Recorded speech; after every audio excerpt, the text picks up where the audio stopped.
할렐루야. 2023년 1월 20일 금요일 삶의 첫 시간을 주님께 올려드립니다. 이 시간도 하나님께서 부어주신 은혜와 은총이 여러분 삶 가운데 가득하기를, 오늘도 기도와 말씀을 통해 내 경험, 내 선입견을 의지하지 않고 하나님께 순종하는 여러분과 제가 될 수 있도록 함께 기도하는 시간을 갖습니다. 이 시간 우리의 믿음을, 우리의 신앙을 사도신경을 통해 고백합니다. 전능하사 천지를 만드신 하나님 아버지를 내가 믿사오며 그 외아들 우리 주 예수 그리스도를 믿사오니 이는 성령으로 잉태하사 동정녀 마리아에게 나시고 본디오 빌라도에게 고난을 받으사 십자가에 못 박혀 죽으시고 장사한 지 사흘 만에 죽은 자 가운데 다시 살아나시며 하늘에 오르사 전능하신 하나님 우편에 앉아 계시다가 저리로서 산자와 죽은 자를 심판하러 오시리라. 성령을 믿사오며 거룩한 공회와 성도가 서로 교통하는 것과 죄를 사하여 주시는 것과 몸이 다시 사는 것과 영원히 사는 것을 믿사옵나이다. 아멘. 이 시간 찬송가 382장 함께 찬양합니다.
이 시간 하나님 말씀 봅니다. 우리가 함께 볼 하나님 말씀은 마태복음 1장 18절로 25절, 마태복음 1장 18절로 25절 말씀입니다.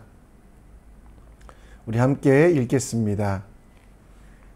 예수 그리스도의 나심은 이러하니라. 그의 어머니 마리아가 요셉과 약혼하고 동거하기 전에 성령으로 잉태된 것이 나타났더니 그의 남편 요셉은 의로운 사람이라 그를 드러내지 아니하고 가만히 끊고자 하여 이 일을 생각할 때에 주의 사자가 현몽하여 이르되 다윗의 자손 요셉아 내 아내 마리아 데려오기를 무서워하지 말라. 그에게 잉태한 자는 성령으로 된 것이라. 아들을 낳으리니 이름을 예수라 하라. 이는 그가 자기 백성을 그들의 죄에서 구원할 자이심이니라 하니라. 이 모든 일이 된 것은 주께서 선지자로 하신 말씀을 이루려 하심이니 이르시되 보라 처녀가 잉태하여 아들을 낳을 것이요 그의 이름은 임마누엘이라 하리라 하셨으니 이를 번역한즉 하나님이 우리와 함께 계시다 함이라. 요셉이 잠에서 깨어 일어나 주의 사자의 분부대로 행하여 그의 아내를 데려왔으나 아들을 낳기까지 동침하지 아니하더니 낳음에 이름을 예수라 하니라. 아멘. 오늘도 상상보다 크신 하나님이라는 제목을 가지고 마태복음 말씀을 함께 나누기 원합니다. 샘 토프스 목사였던 그는 목회를 하면서 여러 가지 힘들었던 또 여러 가지 대답하기 어려웠던 기독교 안의 논제들을 터프 토픽스라는 25가지 난제라는 책을 쓰게 됩니다. 하나님은 자신의 마음을 바꾸실까? 예수님도 죄를 지을 수 있었을까? 우리는 사탄에 대하여 무엇을 알 수 있을까 등 평소 궁금했지만 잘 들을 수 없었던 일들을 정리해 놓았습니다. 이 책 중에 7번째 토픽은 성경은 원죄 교리를 가르칠까라는 주제로 모든 인간이 도덕적으로 타락하고 영적으로 하나님과 분리되어 태어난다는 개념을 가르치며 이와 다르게 죄가 없이 인간으로 태어나신 하나님, 곧 참 하나님 되시고 참 사람 되시는 예수 그리스도의 필요성에 대하여 이야기합니다. 그렇게 오신 예수님은 죄가 없으셔서 우리의 죄를 사하실 희생양이 되시며 또 우리의 모든 것을 공감하시고 우리와 동행하시는 분이 되십니다. 성경을 읽다 보면 우리가 이해하기 힘든 부분들이 있습니다. 도저히 납득할 수 없는 부분들을 발견합니다. 그것이 바로 오늘 우리가 읽었던 동정녀 탄생, 우리의 모든 것들을 공감하시기 위하여 또 세상의 주인이신 하나님께서 이 땅에 시험을 받으러 오셨다라는 그것입니다. 근데 여러분, 하나님께서는 이 일에 대하여 뭐라고 말씀하십니까? 우리에게 한 아기가 낳고 한 아들은 우리에게 주신 바 되었는데 그의 어깨에는 정사를 메었고 세상의 모든 권력을 주었고 그의 이름은 기묘자, 모사라, 전능하신 하나님이라, 영존하신 아버지라, 평강의 왕이라. 여기서 기묘자라는 뜻은 미스테리한다라는 뜻인데요. 다 알 수 없는 부분. 사람들이 이 아이에 대하여 다 알 수 없지만 그를 전능하신 하나님, 영존하신 아버지, 평강의 왕, 죄악된 인간이 다 이해하고 깨달을 수 없지만 그럼에도 불구하고 하나님을 신뢰하며 하나님을 바라보며 나아가는 그 믿음이 필요하다라고 말씀하고 있습니다. 오늘 우리가 예수님의 태어나심을 함께 살펴보며 우리가 믿는 믿음, 또 기독교적인 난제들 앞에서 어떤 태도를 가져야 될지 함께 묵상해 보겠습니다. 수많은 열강들의 침략을 받았던 이스라엘. 500년 전에는 바벨론에 의하여 멸망당했던 그 이스라엘은 전통적인 구세주 메시아 그리스도를 하늘의 군사와 수많은 천사들을 데리고 오는 강한 전투력을 가진 지도자의 모습이었습니다. 그들은 성전을 더럽히고 사람들을 수탈했던 로마의 모든 군사들을 한 번에 물리칠 강한 장군과 같은 메시아. 그러나 하나님의 생각과 계획은 달랐습니다.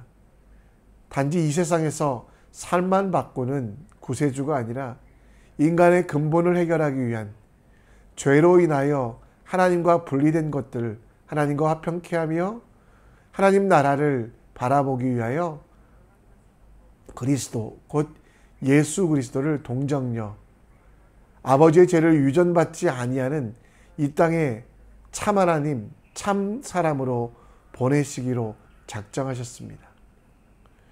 오늘 18절 말씀에 보면 예수 그리스도의 나심에 대하여 마태는 하나하나 설명하고 있습니다.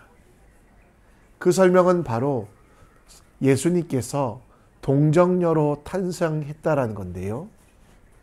이것은 여러분, 아까도 말씀드렸던 기묘한 일, 미스테리한 일이어서 예수님의 아버지였던, 육적인 아버지였던 요셉조차도 믿지 못하여 약혼관계를 끊으려고 했지만 20절에 보면 하나님은 그 요셉에게 친히 나타나셔서 놀라운 일을 설명하시고 21절에 자기 백성을 그들의 죄에서 구원하여 주시고 세상의 나라를 넘어 하나님의 나라를 만드신 그 예수 그리스도의 신비로운 탄생, 동정녀 탄생에 대해서 이야기합니다.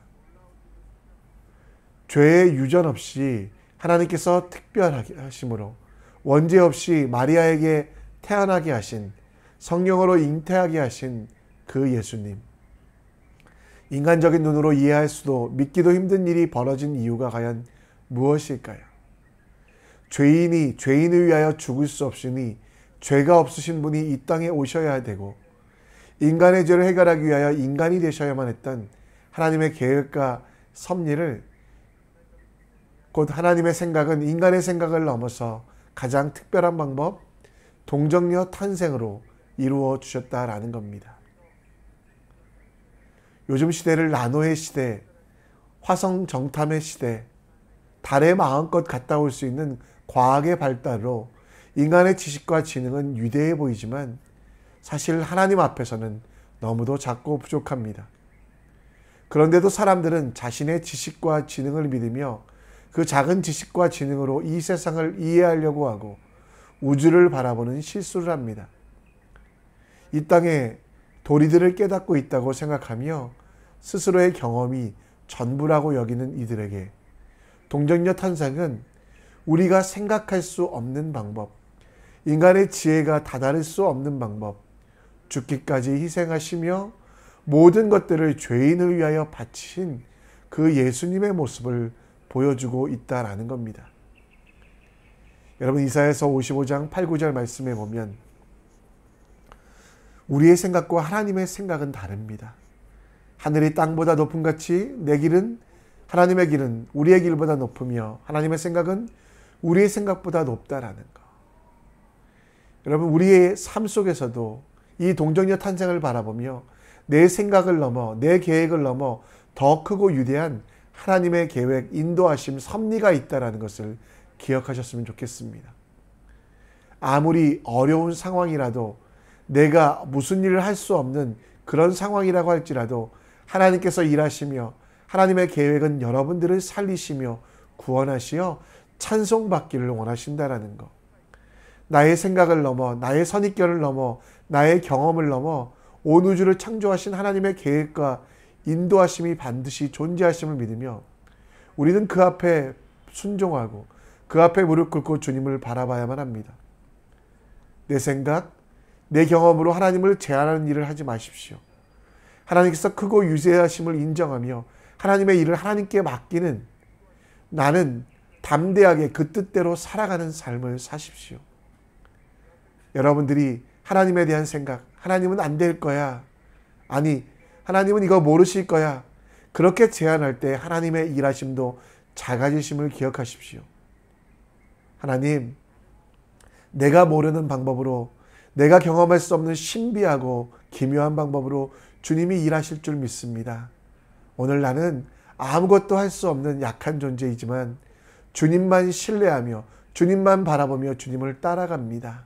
주여, 나를 위하여 일하여 주시고 내 경험을 의지하지 않고 주님을 바라보는, 주님이 주시는 참된 은혜와 섭리를 경험하는 오늘이 되기를 기도하시며 하나님의 일에 동참하는 하나님의 동역자가 되는 여러분과 제가 되었으면 좋겠습니다.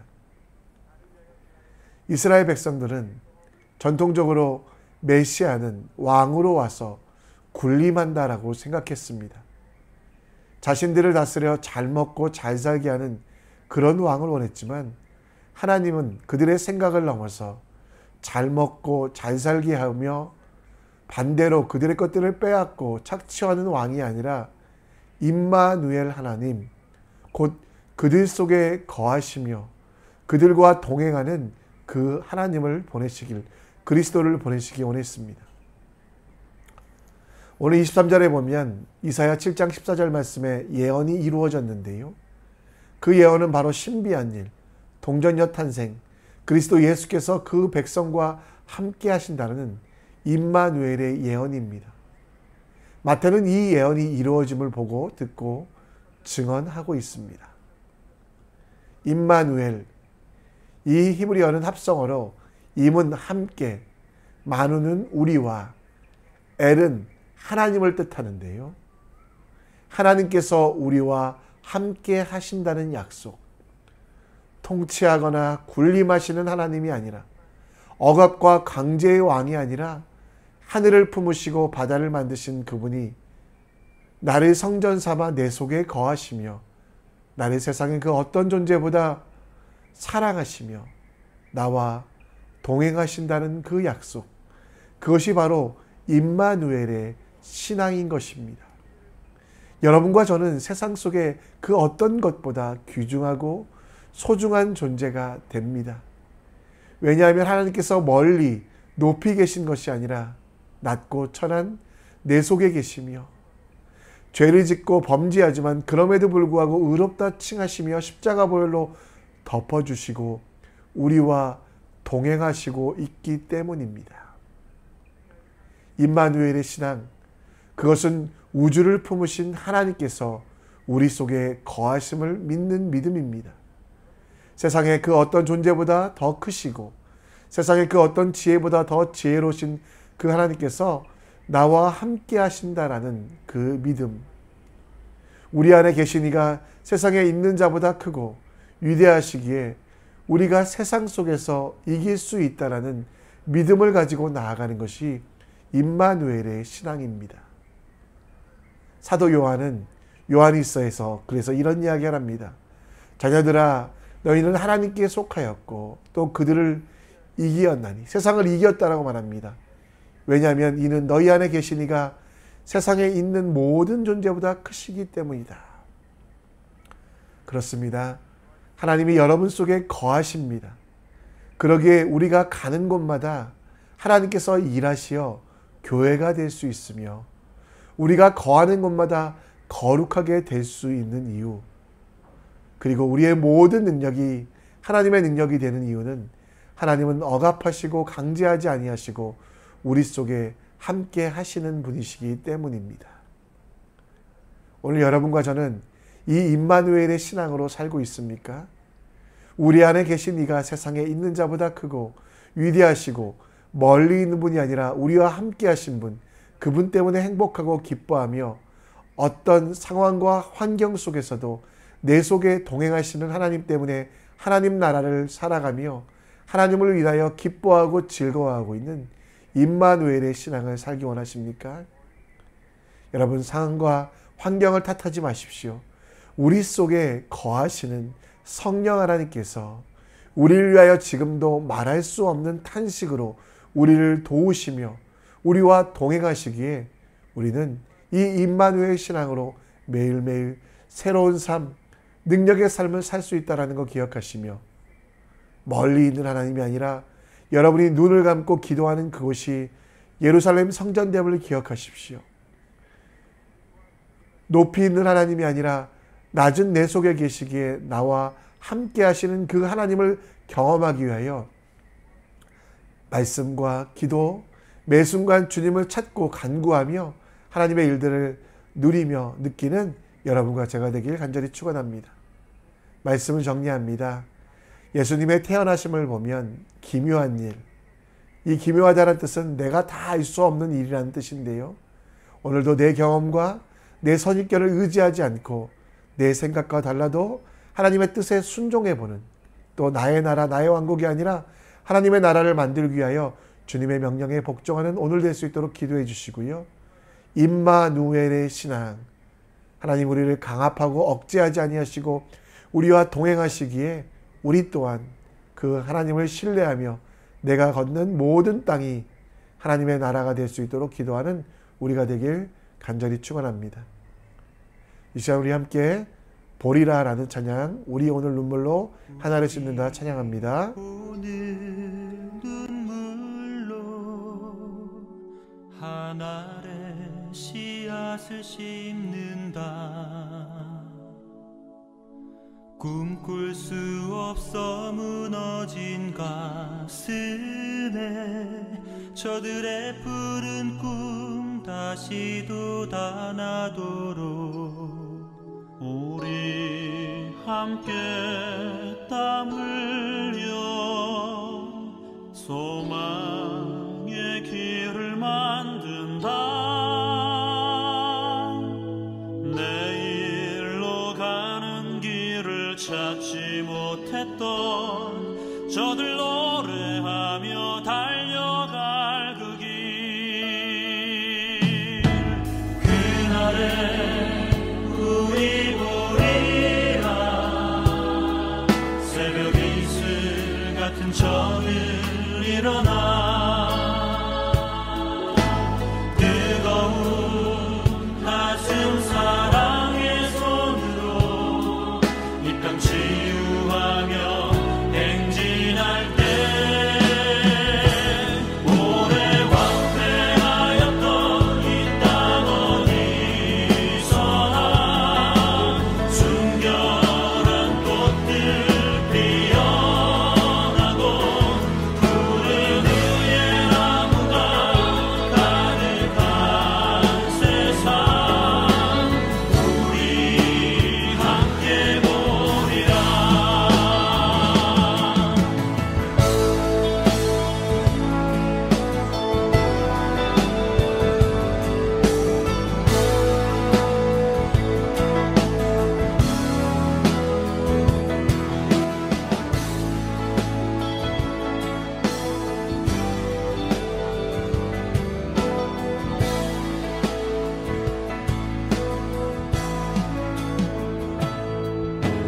그날에 우리 보리라.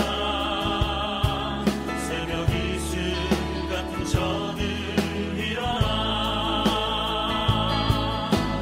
뜨거운 가슴 사랑의 손으로 이 땅 치유하며 행진할 때 오래 황폐하였던 이 땅 어디서나 순결한 꽃들 피어나고 푸른 의의 나무가 가득한 세상 우리 함께 보리라. 오래 황폐하였던 이 땅 어디서나 순결한 꽃들 피어나고 푸른 의의 나무가 가득한 세상 우리 함께 보리라.